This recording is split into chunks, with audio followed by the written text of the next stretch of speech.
Well, today we're at Gnome Games in their Appleton East location. This is the third and final location of Gnome Games for the Smash and Burn tour. And this location is in this cute little shopping center.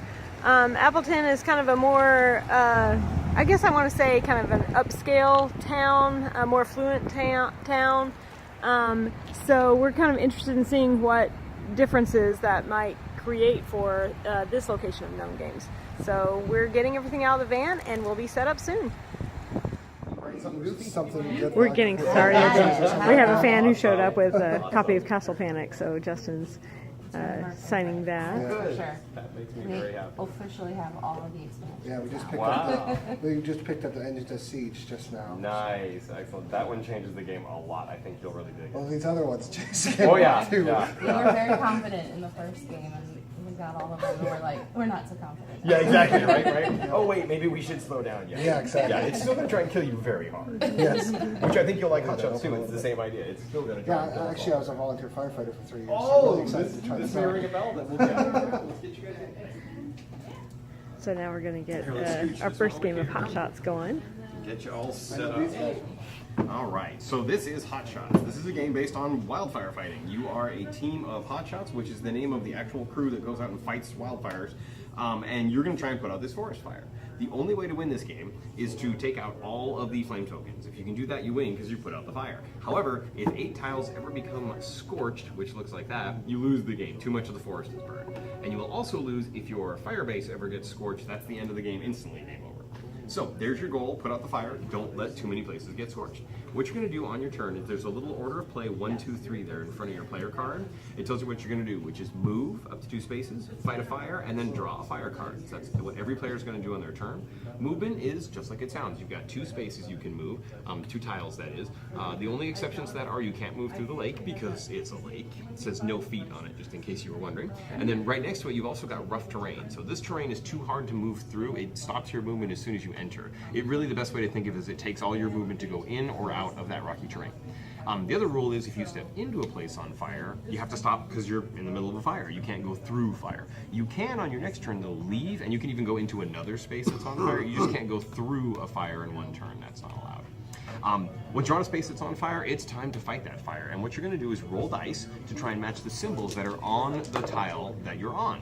You get to roll all 6 dice, and they have all 6 faces on them. Firemen, axes, chainsaws, hoses, and shovels. And what you're going to do is you have to bank at least 1 symbol towards this recipe every time you roll. That's the rule. Otherwise, you can keep rolling as long as you want. But that's also the way you fail. If you ever have a roll and you don't get 1 new symbol, you fail, you bust, and the fire goes up by 1. Every fire has a scorch limit. That's this number that's printed on the tile. When it hits that number of flames, it scorches, it flips over, and the fire will spread, which is really bad. So you're pushing your luck every time you roll. Let's pretend I didn't roll that when Sure. I started. Oh, I'm going to stop there. What happens? Well, at 2, nothing happens. But if you look on your sheet, you start getting rewards as soon as you match 3 symbols. Okay. And so the way it works is the more you match, the better you are at fighting the fire. If you match 3 symbols, you can put a fire break, which goes on the tile that you're currently on, and you pick which direction you want it to block, and it will slow the spread of fire by wind and scorching and things like that.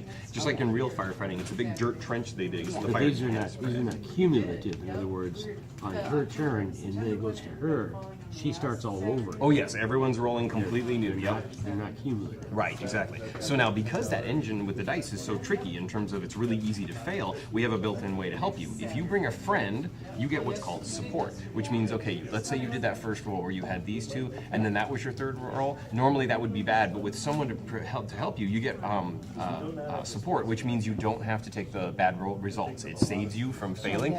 You could either roll again or stop. Yeah, it'd be up to you. It basically buys you a forgiveness for a bad roll, and it's up to you if you want to go further. But on that one, no. Because you were all alone, right? And the nice thing is it does stack. If you have multiple people, that's multiple chances to roll again if you want, or just to be safe, essentially. The lake works the same way. All these little arrows tell you that everything around the lake gets 1 support built into it. So if you were fighting on your own, you'd still have 1 help from the lake. So support is great. You guys are going to want to use it as much as you can, but here's the problem. That means being together, and this fire is going to be all over the board. You're going to need to be in every corner of the board. So a little bit of a trick there. The more you roll, the better it's going to be. So like I said, at 3 you get a fire break. As soon as you match 4 symbols, you take a flame off. If you match 5 symbols, you take 2 flames off, and you get your choice of either putting a fire break down where you are or taking a reward token. These are randomly drawn, one-time only superpowers, basically. This gets you extra movement. This can count as a result on a die of either the fireman or the hose. This would get you extra movement through fire. That means don't draw a fire card. There's all sorts of great things in here. They're all helpful and good, and you're going to want them, but you're also going to want fire breaks. If you get all 6 symbols, you're really good at rolling dice, and you will take 3 flames off, and then you'll also get 1 of each. You get a fire break and a reward token. So you're always affecting the fire that you're on. It's just a question of how much you can do to it. A few other things to note. One of the options you can also do is if someone can get down here to the air attack base, they can use the vehicles instead of rolling dice. So on step 2, instead of rolling, you simply declare which of the 3 vehicles you want to use. They're all one time only, and you use the vehicle. You don't have to roll or anything. They're all based on the idea of 3s. So the air tanker will drop 3 tiles in a row down by 1 fire. Think of it as like coming along and dropping its water. It can be a bench row, it can be a straight line. What it can't be is a really hard triangle. So like it couldn't be like these 3 or something, so it has to be a line. The helicopter is sort of the opposite. It hits 1 tile, but it takes 3 flames off of it, so it's a really good way to knock the fire down.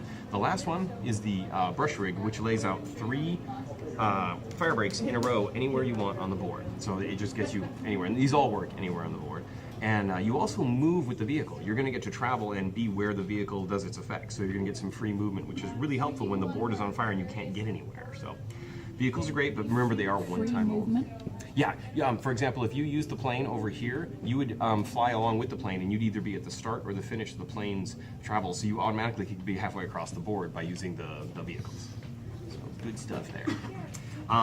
Other things to notice, all of you have a special ability. I'll start over here. The crew boss gets to move 1 other player on his turn, 1 space. The spotter gets to look at the fire cards, because normally you're going to draw 1 fire card and it's just going to happen. The spotter gets 2, puts 1 back on the top, and puts the other one into play. Sawyer and Swamper get to manipulate their dice rolls, meaning when you roll axes or shovels, you can turn it into either axes or shovels. I'm sorry, not axes, shovels or rakes. Rakes and shovels are interchangeable for you. You can change those after you've rolled them. And the same with you for saws. Yep, because you're a Sawyer. So that's great, but the trick is, if you'll notice, there's a little tiny picture of a tile on each of your cards, and also if you look close, your face is on one of these. For example, here's the spotter's tile. It means you're attached to that tile. If this tile ever gets scorched, you will lose your ability and become a regular firefighter with no special ability. So don't let that happen. It's bad. So where am I? You are, let's see, which one are you? You're the Sawyer. That makes you up here. You are the, I think it's the machine shop. Yeah. And yours is currently on fire. That is how the game starts. No, that's not where. You are over here by the red trailer. God. There's fire everywhere.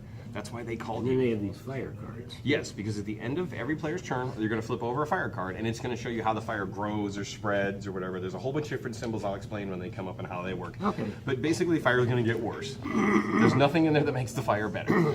Also, you need to watch out for wind. Just like in a real wildfire, wind is huge, and that's what this little windsock means. It's blowing currently to what we call the north, and that means if the wind were to blow, every currently burning tile will try and add 1 new flame token in that direction to a tile that isn't burning. So it would mean a whole bunch of fire coming this way, kind of thing. And it's going to change. There are 6 cards in there that will change the direction of the wind, 1 for each hex facing, so that at some point or another, this wind is going all over the place. Fire breaks are your friends. They will stop most wind. Not all wind, but most wind. Well, let's try it. Yep, I think you guys are ready.